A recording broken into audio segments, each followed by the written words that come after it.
Good Morning Business. Le débat.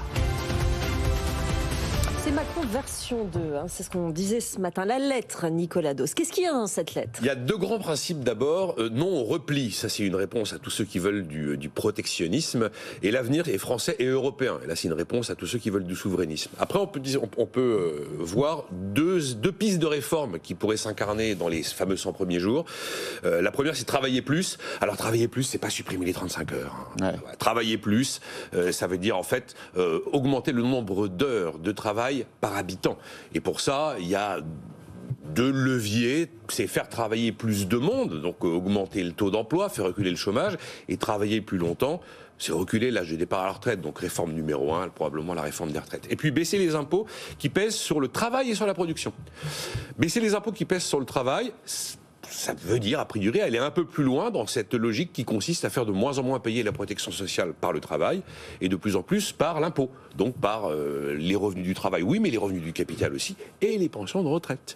Et puis, baisser les impôts sur la production, on peut comprendre que c'est aller au-delà des moins 10 milliards qu'on a accordés en 2021 pour réduire cette montagne de 70 milliards d'euros d'impôts de production qui pèse, c'est vrai, très lourdement sur la compétitivité de nos entreprises et notamment de l'industrie. Après, il y a trois pistes qui ressortent de cette lettre. Investir dans l'innovation, la R&D, placer la France en tête dans les énergies renouvelables, le nucléaire, les batteries, l'agriculture, le numérique, le spatial. Bon, Emmanuel Macron parle de reconquête productive par le travail. C'est une idée qui crève les yeux. Après, ce ne sont que des mots inscrit dans une lettre. Priorité sera donnée à l'école avec des enseignants qui seront plus libres et mieux rémunérés. Oui, libre, c'est intéressant le voilà. libre. On peut imaginer que là, il y a l'idée qu'on va donner de la vraie autonomie aux établissements scolaires, ce qui n'a jamais existé. Et puis la France sera la première nation qui sortira du gaz, du pétrole et du charbon. Bon, c'est une pierre supplémentaire dans le jardin du nucléaire. Ok, très bien, tout ça. Mais tout ce qui est écrit là, ça suppose d'engager enfin la réforme de l'État, de définir enfin les missions que l'État doit abandonner et celles qu'il doit continuer à assumer, de réduire la dépense publique pour réduire structurellement les prélèvements obligatoires et pour cesser de vivre à crédit. Quelle banalité ce que je viens de vous dire. Macron avait dit qu'il le ferait et il ne l'a pas fait. Jean-Marc Daniel. Oui, moi je me réjouis depuis le temps qu'on le dit sur ce plateau sur le fait qu'on réhabilite le travail et les baisses d'impôts. Qui non laborat non banduquet, on le dit depuis Saint-Paul. Donc que Emmanuel Macron le découvre est une bonne nouvelle. En revanche, ce que je trouve intéressant, c'est par rapport à la campagne précédente où il avait expliqué qu'il avait un projet, pas un programme, une vision de la société, pas un catalogue de mesures à prendre. Et puis à partir du mois de janvier 2017, il était passé à une logique de programme. On avait commencé à voir apparaître des mesures, des promesses, bon.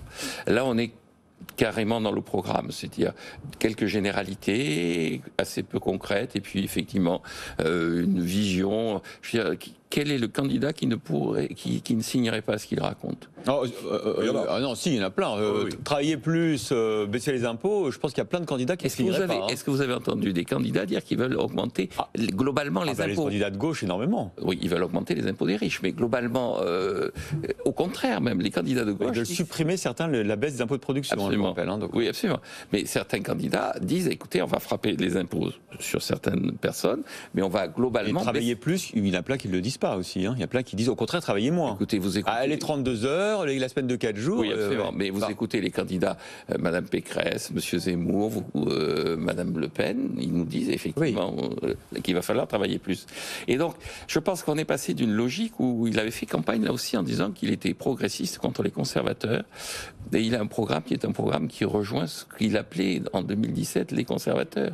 C'est-à-dire, encore une fois, je maintiens, il a le même programme que la plupart de ses candidats qui sont susceptibles de gagner, qui sont susceptibles d'être véritablement en concurrence avec lui.